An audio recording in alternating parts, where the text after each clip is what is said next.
Hello everyone, welcome back to my channel. আশা করছি তোমরা সকলে খুব ভালো আছো আর আমিও খুব ভালো আছি। আজকে আবারও একটা নতুন ভিডিও নিয়ে চলে এসেছি। আর এই ভিডিওটা বেশ কয়েকদিন আগের ভিডিও, যেটা আমি তোমাদের সাথে এখন শেয়ার করছি। আসলে এই ভিডিওটার কথা না আমি একদমই ভুলে গেছিলাম, তো আজকে হঠাৎ করে চোখে পড়লো, তাই ভাবলাম তোমাদের সাথে শেয়ার করে দিই। সেদিনটা আমি একটু তাড়াহুড়োর মধ্যেই কাজবাজ করছিলাম আর ও সেদিনকে বাড়িতেই ছিল।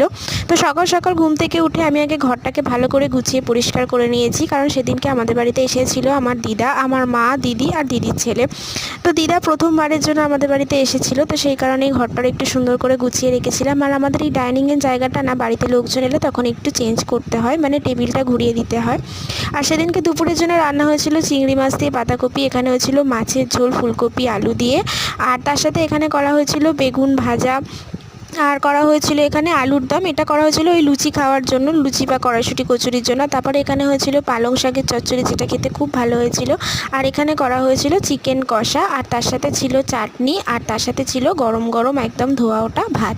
তো এদিকে সমস্ত রান্নাবান্নাগুলো মাই করে নিয়েছিল, কারণ আমি ঘরের কাজগুলো করছিলাম। তো তারপরে অনেকটা বেলায় ওরা চলে এসেছিল, ওদের আস্তে আস্তে না বেশ অনেকটা বেলা হয়ে গেছিলো। আর এই যে দেখো আমার দিদা প্রথমবারের জন্য আমার বাড়িতে এসছে। তারপরে খাওয়া দাওয়া সেরে আমরা বিকালবেলা চলে গেছিলাম একটু ছাদে।